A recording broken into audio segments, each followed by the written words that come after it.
Right. My name is Steve Gilbert. I'm a trustee of Mind, and I'm also a member of Mind's recently constituented Race Equality Advisory Board. And the role that racism and racial discrimination has played in my experiences of mental health services, and certainly that of my family, and the interactions there, the role that racism has played cannot be underestimated.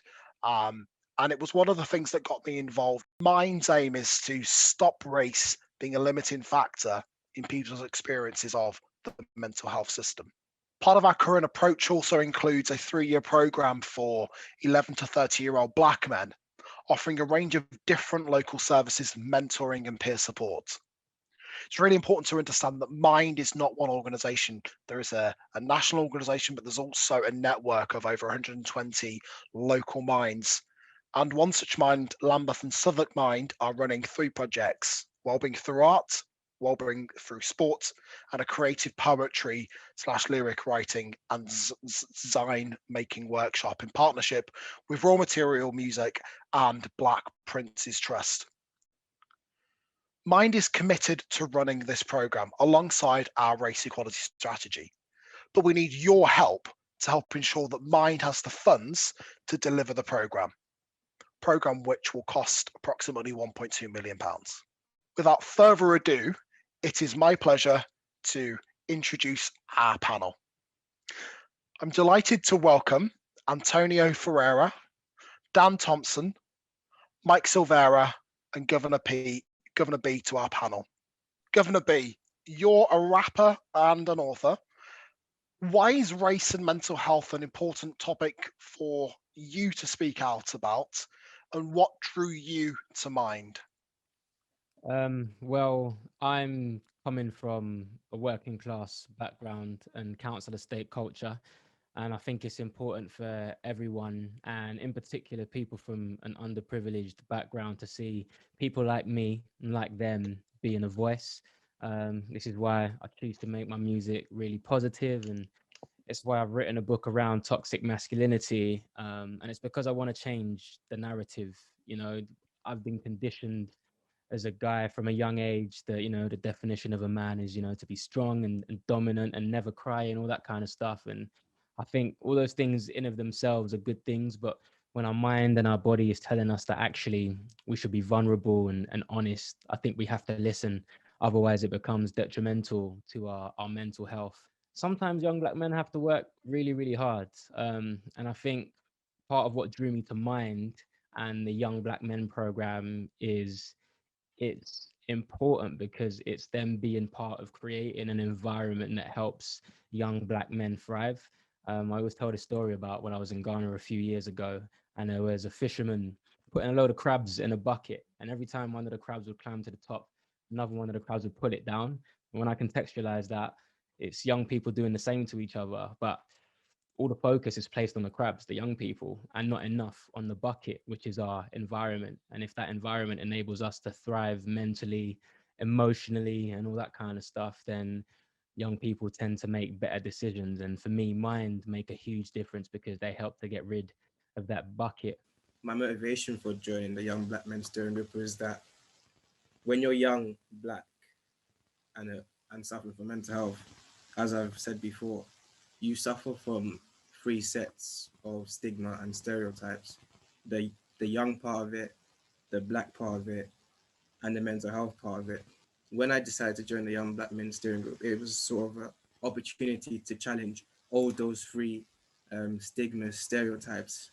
And I guess overall, just being on the Young Black Men Steering Group, it's really helped me sort of flourish and develop that path that I want to follow, and really sort of program into my mind that I'm doing the right thing, because the reception and reaction I always get from people after speaking is something that I would have never imagined in the times where I was on section in hospital. And in the past, I was always the one being motivated and inspired and etc. But some at some point in life, you don't always want to be the borrower. Sometimes you want to be the lender as well. You want to lend that motivation and that inspiration. I've been part of the Young Black Men's Steering Group for about a year now, and it was kind of like a lucky opportunity for me, where it was someone in my network showed me the opportunity, and I kind of had like an epiphany moment to myself. This is how I kind of want to give back to my community.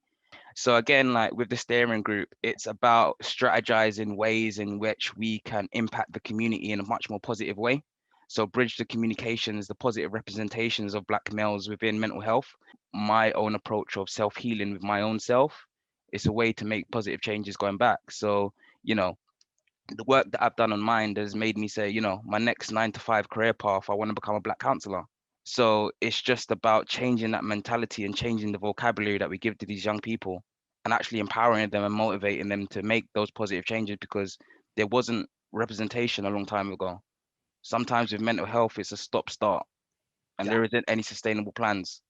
So you kind of have to go forward and say, you know what, I'm laying a foundation for a greater future, because otherwise we're going to repeat the same cycles. I'm particularly proud of our Young Black Men steering group, who we recruited to be critical friends, to advise, to inform, to use their experience of using mental health services to guide us through and to help us to think in a different way about what the possibilities are and what we might do. We've got an incredibly talented group of men. You're meeting 2 of them tonight. And it's a joy and a pleasure to work with them and to have their input into how we shape the products that are coming out of the Young Black Men program. They've informed a research piece that colleagues in the information team are developing to produce a resource around the impact of racism and mental health, for instance. That's been steered and informed by direct feedback from this group to really make change. We've got to look at the ways in which we can dismantle the systemic inequalities that have existed and continue to exist within the system and within the society as a whole. And so I think we have to look in the mirror, assess the condition of our hearts and say, look, do we actually want to be part of the change we want to see? It's from us to our next door neighbors, to our parents, to the education system, to, you know, decision makers in our society. We all need to work together to be part of the change. And I think change starts with us. I believe it should be through constructive conversation and allowing communities to talk. We're so divided as different communities, and we don't have any understanding about each other. So there's a divide, just how we communicate, share ideas. So I guess it's a mind shift and a mentality shift that needs to be embedded into education in schools, youth clubs, accessibility, and as well as that, positive representation on social media. And for us, we will know that we're getting there when we begin to see what the evidence suggests to us, for instance, that the detention rates and the overrepresentation of young Black men in the system through crisis intervention or through coercive means starts to go down, because I think the figures and the statistics will begin to tell us a very different story. But we will also see much greater impact and involvement in local communities. It's about gaining an understanding on self and how you can make a positive impact on the world and make a positive impact on another person, and really treat people like lockdown has told us that life can change. So my biggest learning from this whole lockdown situation is empathy for self and empathy for another person. So you've got to kind of really ask yourself, what have you done in this time? So it's about putting the cogs in motion to actually implement change now that we've had a reflection time to say, how do we want to go about things? How do we want to be change makers? How do we want to be the next generation that actually puts things in motions and tries to correct things? We're not going to correct everything.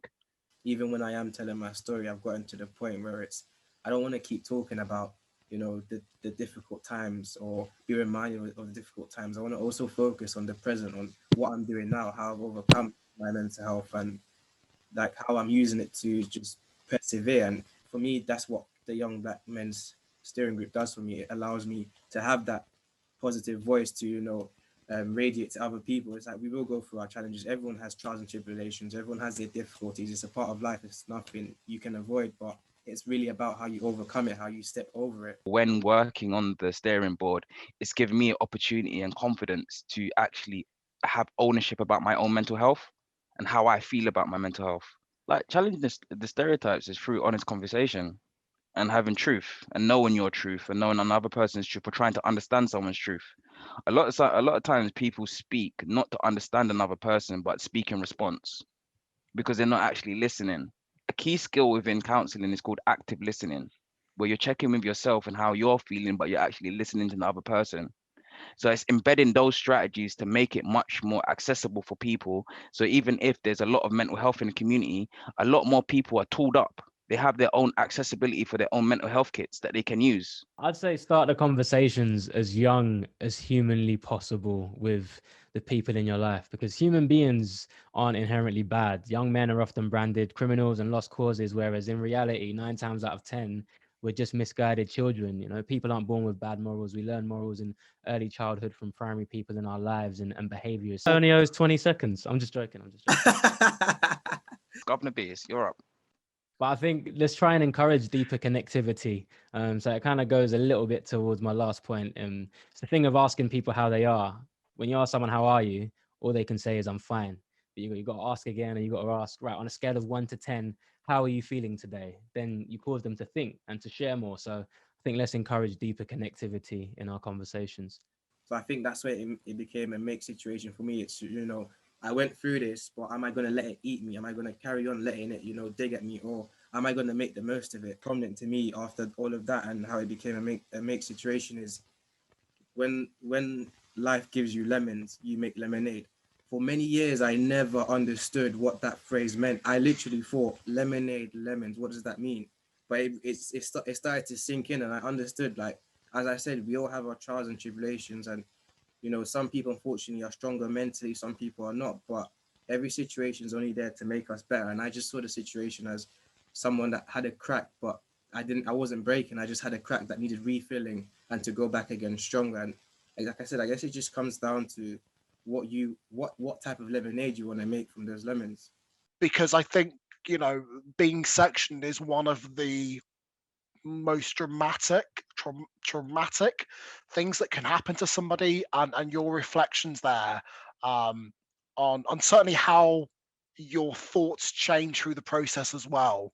And I think that, whenever I hear anybody talk about things that are deeply personal in such a powerful way, it really moves me. Seeing you guys come through and then knowing that you're inspiring other, young Black people, not just, it's not just Black people, but people that have been discriminated against. And Antonio spoke about, kind of 1, 2, 3 kind of key stigmas there. The work that you guys are doing is phenomenal, and your honesty in sharing your stories, which is not something that's always happened in the Black community, is hugely important. So many interesting and important points have been raised. As I said, we're really only just scratching the surface of this conversation. Um, Mind has made a bold commitment to race equality, and to supporting people from Black, Brown, and racialized communities, to support them better with their mental health.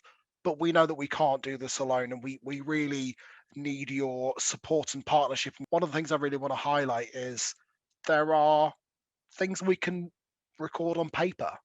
There are metrics we can record. There are also experiences that don't show up on paper, and we've heard just some of those tonight. And we're all products of this great work.